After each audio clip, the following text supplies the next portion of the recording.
Wow, what a story. It's an amazing hyperbaric story. I had grade 3 tear of my MCL. I had bursitis. My leg was literally double in size. I had my first world title fight in Strikeforce in about 3 weeks.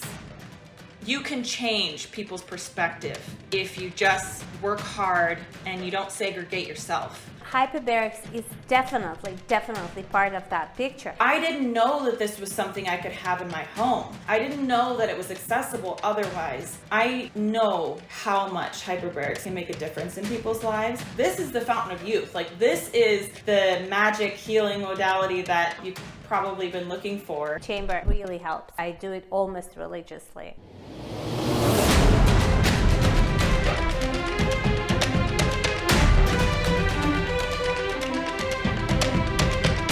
Welcome to Hyperbaric Living Podcast, and I'm your host, Dr. Miesha. Today, I'd like to introduce you to a very special person, Miesha Tate.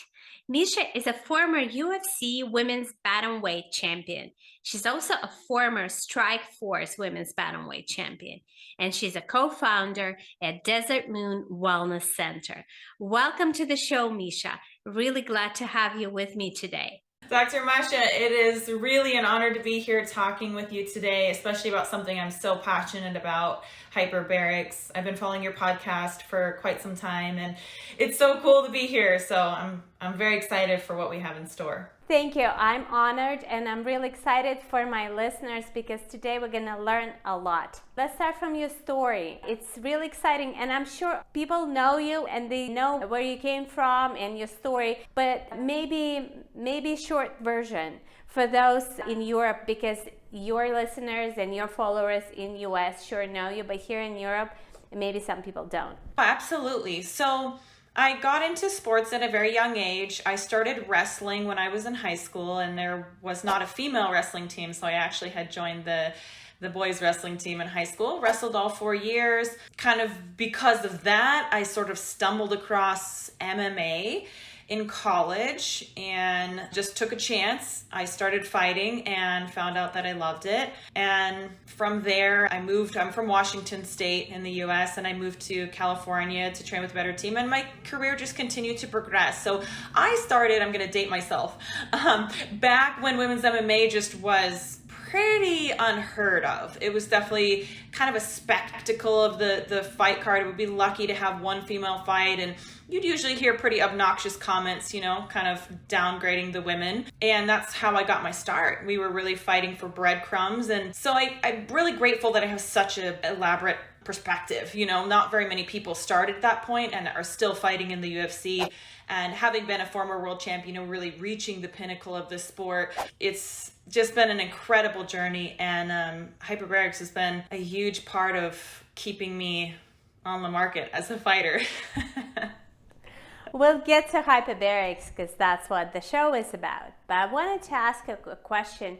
Now looking back, what do you think was the most difficult moment in this journey? What's the difficult part about it? The most difficult time period was when I first started in MMA, which was in late 2005, early 2006. And it was a similar battle that I fought in wrestling, was to just get acceptance, even to just be acknowledged and, treated like anybody else on the mat. It just was not common for women to train in combat sports. And that meant we had to train with men. And a lot of times men just couldn't wrap their head around why a woman would be taking up space on their mat. So it was always an uphill battle, but one thing I learned because of that is that you can change people's perspective if you just work hard and you don't segregate yourself. So that's what I did. I just kept my nose to the grindstone. I treated myself just like one of the guys, and eventually the guys started to treat me just like one of the guys. And, it became like,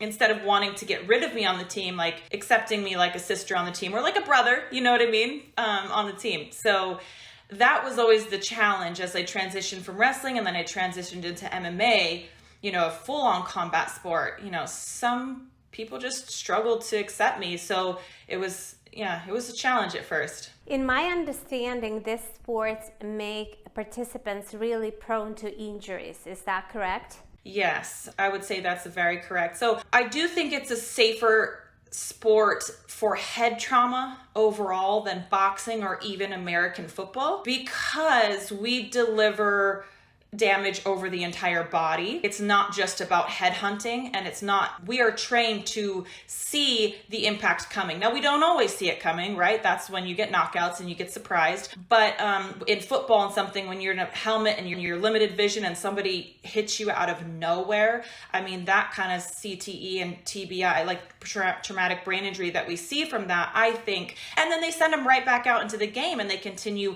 compiling concussions. Okay, so back to MMA. When we get a major concussion, the fight's over, it's done. We're not going back in there. We're going to start working on recovery.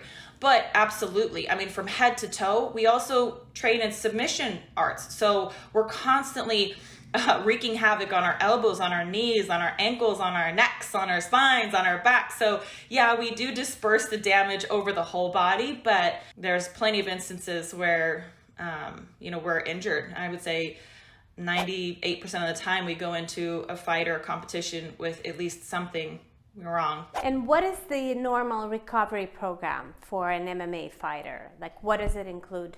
So are you talking just like post-fight, or are you just talking about on the regular? I'm talking post-fight, I'm talking maintenance, and I'm talking if, God forbid, something happens, more of a major injury. We don't have a specific protocol that's laid out. Everybody's individual. We are all independent contractors and we come from all different parts of the world globally. So it depends what guidance they're under, what kind of forethought they have put into their future. And what I've found is that a lot of times young MMA fighters don't think that far into the future. And I'm here to kind of wave the flag and say, like, hey, at some point you're going to be 30, 40, 50, 60 years old. Let's get ahead of the curve. Like, let's take care of you now. Let's keep you healthy and running well. So I have seen this sport take an overall turn, and like most fighters are not doing hard sparring 6 days a week. Now, when we first started all this, pre 2000s, some of these guys were just approaching the sport like that's all we need to do is fight each other and we'll be ready for a fight, but they just took so much damage. So with science and education and more medical professionals getting into the sport and also people who have been in it retiring and speaking out, we're seeing now that fighters are being more invested in their health and wellness before they get to a point where they're so badly damaged that they're really suffering. And how did you get introduced to hyperbarics? Was it because of the injury? It's just my guess. Really, I don't know. I'm like everybody else here guessing. Yeah? Yes, actually, you are correct. I had a grade 3 tear of my MCL, and I had bursitis. My leg was literally double in size. I could barely bend it. And I was in a lot of pain and very motivated to fix it because I had my first world title fight in Strikeforce in about 3 weeks. So I was very desperate to get my knee fixed, and somebody recommended Hyperbarics. Had no clue what it was, but I said, I'll try anything. So I went in, they stick you in this tube with pure oxygen, and it was a medical grade 1, so it was not a soft shell, but it's one that you can't bring any electronics in, so you watch TV, and I think it was about a 90-minute session. And my jaw hit the floor when I got out of that chamber, and I saw that my knee was it felt like it was majorly down in the swelling, like almost back to normal. So I was like, I have no idea what this is, but this is crazy, and I can't believe that my knee looks like this. And I know that's not always the experience, right? I've had injuries before that's like, okay, it's not magically disappearing the swelling, but for whatever reason, that was my experience the first time, and being able to really see the difference after one treatment. Now, the swelling came back. By the next day, it was back again. But every day that I would go, I would notice this huge decrease in the inflammation.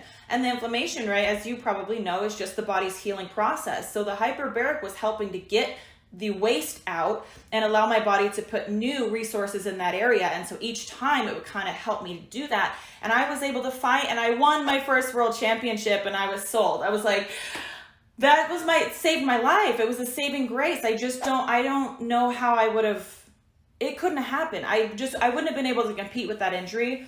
And having a grade 3 tear of the MCL, to have about 2 weeks of hyperbaric training once a day, I think the sessions were 90 minutes. I was blown away that I was able to actually get inside the cage and compete and do well and win. So I've been a huge fan ever since then. Wow, what a story. It's an amazing hyperbaric story. Do you remember how many sessions you got? It was about 2 weeks worth. Yeah, it was about 2 weeks, and it was one time a day. And it just every time had me feeling better and better, more optimistic and hopeful. So I went religiously until I had to fly out for my fight. And it was enough. It was enough to get me through the fight. Wow. That's amazing. So that was 2011, right? You said. So that's like 11 years ago. And since then you were using it for maintenance or when the injury would occur? So I didn't get access to another hyperbaric chamber. Mind you, I didn't know that this was something I could have in my home. In 2011, I mean, I thought it's like you go to a medical facility and they treat you. I didn't know that it was accessible otherwise. So I didn't have one until about 2015. I was reached out to someone about a sponsorship with a hyperbaric chamber, and I was like, yes, like I haven't heard about that since I had this crazy injury. Like I didn't know I could have one in my home. Absolutely. What do you need me to do to get this in my house? And so I was able to get the Viteris that you actually probably see peeking over the corner there behind me, for those of you that are watching it on the video. But that's not the same one you got in 2015, right? That's the newer. No, this is the original. That's the original. Oh my God, guys. Yeah, the case that has been updated, like the little cover on the outside, that is newer. But no, that's my original one. So that's had a lot of mileage. And a little off topic here, we moved to Singapore for about 1.5 years. And this chamber, rather than letting it collect dust, we actually gave it to some friends of ours whose son had brain cancer. And he used it religiously and was able to make a full recovery, and also says like he really feels like he knows that hyperbarics was incredibly helpful in healing him and his injuries. So wow, it's very Miesha, powerful. I have goosebumps. I know. Yeah, it's not the air conditioner. It's the stories. Oh my God. Wow, guys, this is the magic. You have the magic chamber. No, I'm joking. Any chamber can do that. I know. But, just having that tool and resource to help people, that's why this has been such a big dream come true. I know we'll probably get to Desert Moon Wellness and opening that. I don't want to jump too far ahead, but I know from firsthand experience and multiple secondhand experiences how much hyperbarics can make a difference in people's lives. So I just want to continue to spread the word and get it out there and let people know, like, this is the fountain of youth. Like, this is the magic healing modality that you've probably been looking for. And I just think it can do amazing things. I know it can do amazing things. I absolutely agree. Miesha, and when you got the chamber in 2015, so you had your own hyperbaric unit in your home, were you using it all the time or in preparation for fight? Like, how did it work for you? I would definitely use it more in preparation for fights, but I did use it fairly regularly. Not every day. I would say I would average once a week. If I wasn't in a training camp, I would just get in there once a week. But that was usually my protocol, like more in preparation for training. And then you go into vacation mode, and we're humans. We tend to not focus on our recovery as much. We're not always on top of it. I'm totally guilty of it. I'm not above it. So I've been there. But I also, at that time, only was drawing off my one experience. I thought this will help me in a major injury. So if I don't have a major injury, maybe I don't need to use it as much, maybe little things and nicks. But I had no idea the science beyond that. I hadn't really wrapped my head around all the healing modalities that a hyperbaric chamber can offer. I didn't know that at that time. And have you had major injuries since 2015? Oh yes, absolutely. Yeah, I've had a laceration that was pretty nasty back in November, and using the hyperbaric religiously at that point, pre and post fight. I was like completely healed, so where you couldn't even tell that I had ever had a laceration. It's right here. I remember from your photos, yeah. Inside of a week. Now I do have to credit a little bit to red light as well. I obviously use that, and I use the Mark Pro, but without a doubt, I know that the Hyperbaric had large part to do with my fast healing and recovery. And I live in Las Vegas now, so my fight was in Las Vegas. So I was like literally in that chamber the night before my fight, the day of my fight. Right after I know we can't recommend this, but I did actually sleep in my chamber the night after my fight. I was so tired, I just stayed in there the whole night, not with oxygen, just ambient air, under low pressure. But I stayed in there, and I know that it had a lot to do with making my recovery so speedy, just the treatments altogether. I know maybe it wouldn't be that easy to tell, but if you analyze it and if you look back, what benefits do you attribute to using hyperbaric chamber? Because I know you're also using other therapies and doing other things, but what do you think is really due to you using the chamber, like mental focus? Clarity. So I've been in a sport where concussions and head trauma are part of what I do. We try to minimize as much as possible, but it is something that I'm exposed to and have the potential risk of accumulating, damage in that way on a regular basis. And I remember at a point where when I was like in Singapore, for example, and I wasn't in a chamber for, a year and a half, 2 years almost, the focus, it's huge. I encourage anybody who gets in a hyperbaric chamber for the first time and maybe does a protocol, just take a note each time, because sometimes it's hard to notice those small changes if you don't really take time to notice. But I have, and I remember a time where I was very forgetful. I would put my key, I was always losing my keys. I was always misplacing my phone. I mean, I had too many things to do. That's part of the problem. But the other thing was that I just lacked the ability to have the focus and be in the moment. That was probably the biggest thing that I noticed, is like when I am in the chamber regularly, I honestly feel like my mental clarity, it's way better. It's a lot better. And I'm able to be more present and more in the moment for my children, for myself, for my husband. And also it's a lot less distressing when you're not constantly forgetting and losing things. You know what I mean? Like I don't know. It's much better when I'm in the chamber regularly.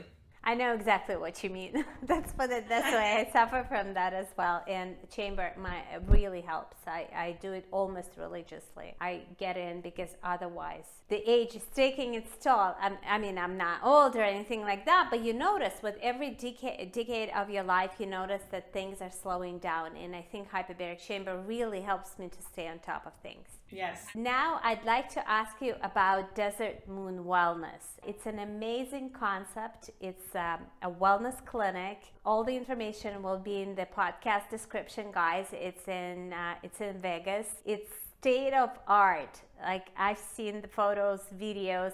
Really, I love the design. I know clinic is more about treatments, but design is important. It's so cool. Can you tell me, like, how was this idea born and what this place is about?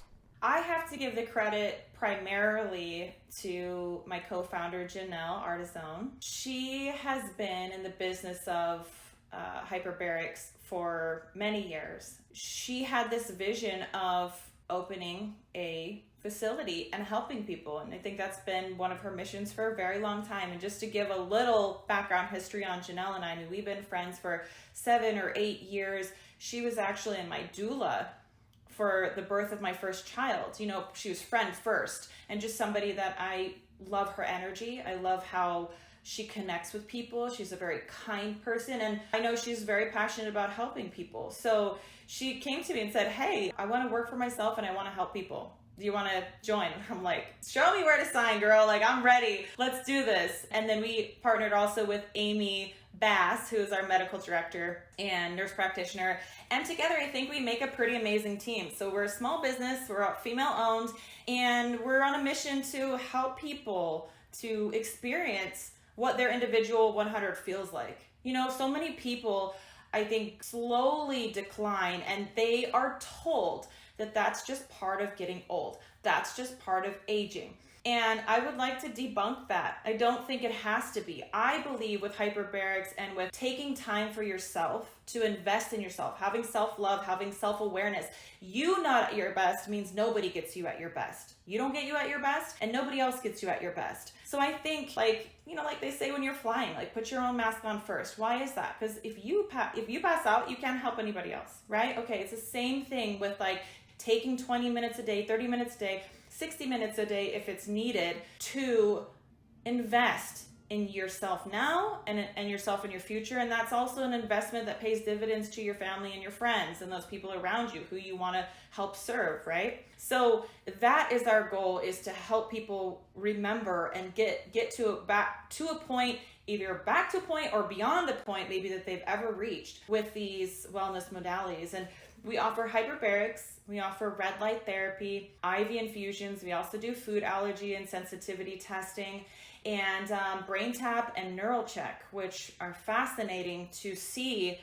Every single person we've had come in the front door has shown an improvement when we test their neural check, which is based on the HRV, and they test and it will tell us so much information about how their autonomic nervous system is working, how they're parasympathetic and sympathetic, and if there's like if something's working too hard. Sometimes we get in this fight or flight mode, we get really busy and we're doing so many things that we don't realize, like in survival mode, like we need to take a breath and like calm down for a second, get out of that mode. So with all of our modalities, we've been able to show people and help people progress, and it's been just an amazing journey, not only witnessing mine, but witnessing the people who come in our door and how we're able to help them. Oh, it's so rewarding to see people get better. It is really rewarding.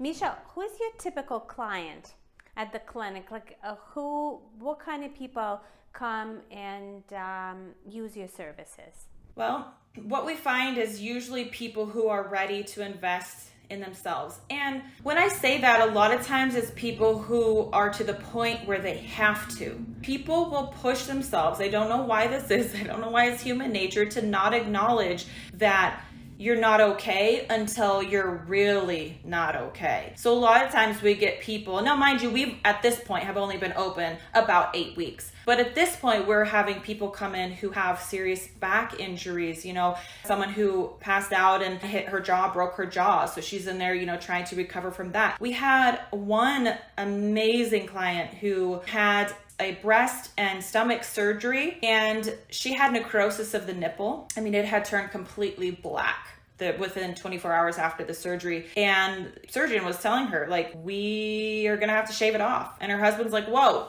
wait a minute. Like, there has to be another option. There has to be. And kept pressing and pressing and pressing.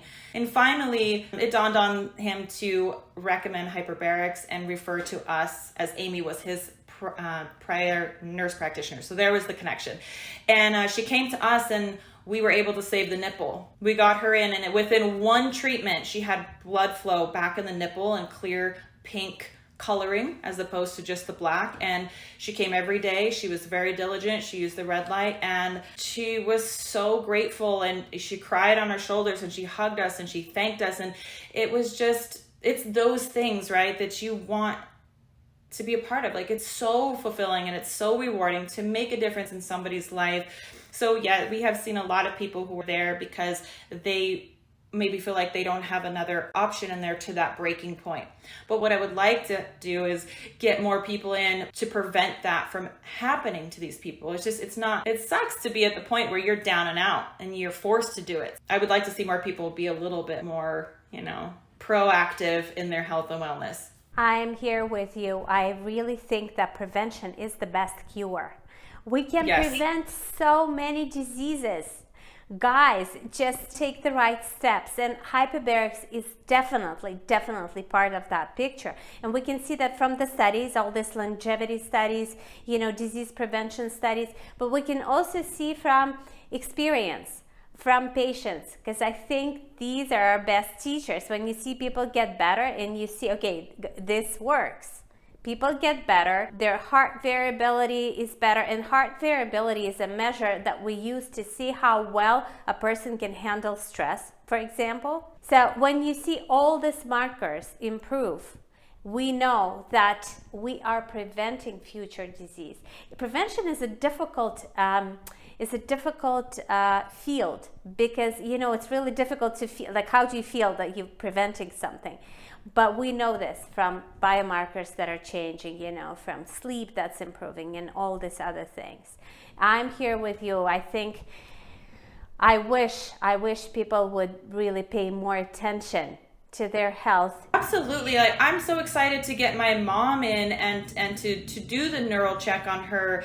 And what's so fascinating about the neural check, a lot of people get obsessed about age, right? We obsess about age as a general human thing. We concern ourselves with it. So the neural check actually tells you your biological age versus what your real age is, and also gives you information on about how healthy you are compared to someone who is actually your age. And it's not meant to be stressful. It's just information. But what we've seen with every person is, like, once they start treating with us, there is improvement. They get younger. Their biological age improves. Like, their nervous system balance out. I mean, their brain activity, the spine, the health of the spine, and everything. So it's so fun to witness that. And it's nice to see, like, that at least our family and friends, like, we are proactively going after them and, like, get your butt here, get in the chamber, because we're not waiting for you to be, on your deathbed before we're doing something about your health. And so that's been really positive to see too. Absolutely. If people want to find you, where can they find this clinic? Because I'm sure people in Vegas area who are listening, and also people around, because you can travel really and get treatments done, right? How can they find you? Well, if you're driving by, if you just want to come say hello, we're right off the 215 by the IKEA. I think everybody knows where the IKEA is in Las Vegas. But if you're not from here, you can obviously visit our website, desertmoonwellness.com. But we love it if you reach out directly. Like, get on our Instagram, it's Desert Moon Wellness LV, or on our Facebook, or give us a call, whatever works for you. Like, email us. We want to have human to human interaction. Like, we want to help you on your personal journey, because we're all so vastly different in not only our starting point, but where we want to go, what you want to accomplish. Your goals are going to vary. So we're here to help and support that. I think between the three of us, myself being a professional athlete, and Amy being a medical, in the medical field, and Janelle just being a wealth of knowledge, and her credentials go miles long. I couldn't list them in this podcast if I tried. We can help you. We can absolutely support you on your wellness journey. I really like your mission, guys. And by the way, Janelle was on my podcast, I think 6 months or so ago, and we talked about hyperbarics and women's health and how to use hyperbaric chamber during pregnancy and postpartum. Have you used your chamber during pregnancy, Miesha? No, I didn't use my chamber during pregnancy. I wasn't sure on how or protocols. I wasn't educated enough to feel comfortable. We may have another baby, and if we do, I absolutely will be in the chamber. I feel like it's like with anything. If you haven't been doing it and you're now pregnant, probably recommend don't start. You know what I mean? Like, I don't know. I'm not a doctor, but like, that's just my thing. Like, if you haven't been, but if you are doing it before and you want to continue, just like if you're working out and exercise and everything, we're finding out now, like, women don't need to be handicapped when they're pregnant. I think we've been finding that out for a while, but it's like finally coming around, like, hey, this is not a disability. Like, we're just pregnant, but we can pretty much do everything that we did before being pregnant. Yeah, granted, you're doing those things prior. So since I'm regularly in the chamber, I would absolutely find it, I think, beneficial for myself and my growing baby. And I would absolutely use it postpartum too. And I do take my children in there with me at times, I'll bring them into the chamber and we'll just hang out and we'll play, or, you name it. So they're used to it too. And I'm so glad that I can expose them to this early in life. Yeah, I've heard this a lot from mothers who are using hyperbarics. It's the same phrase, I am so happy that I can give that to them at such an early age. You're not the first one to say it. It's quite interesting because we really want to give our children the best that we can give them. So we feel that hyperbarics is something that would really benefit their health and make them stronger and more resilient. Pregnancy and hyperbarics is a topic for another conversation. It's huge, but guys, if you're interested, make sure to listen to the episode with Janelle, because she used hyperbarics during her pregnancy. It's quite an interesting story. But you're so right, Miesha. It's a gray area, especially with pregnant women. We want to take it on a cautious side. And if a pregnant woman uses a hyperbaric chamber, I always suggest that they do it under the supervision of a hyperbaric practitioner. Yes, I totally agree. But I think there is a huge benefit in doing that. So if you're interested, I say go for it. And just minimize risk. I mean, there's all different levels that you can treat in hyperbarics too. I'm sure your listeners are probably already aware of that, but for anybody who's not, I mean, there are, you can treat at a very low pressure, or you can increase that pressure, you can increase the oxygen, and we see that happen usually for people who are like really need it, like people who are suffering from some maybe like near death or something else, or neuropathy, those kinds of things that might treat a little higher. But if you're just looking to like get a maintenance or benefit, or you're pregnant, like you can treat at a lower pressure and minimize risk. And at your clinic, you have different pressure settings, right? So you are treating at different levels at your clinic. Absolutely. And also, if people who are going to your clinic, if they decide to purchase a hyperbaric chamber for their home use, you can assist them. Oh, absolutely. Janelle and Corey, her husband, are incredible. They offer like a very high-end white glove delivery service setup, explain everything to you. So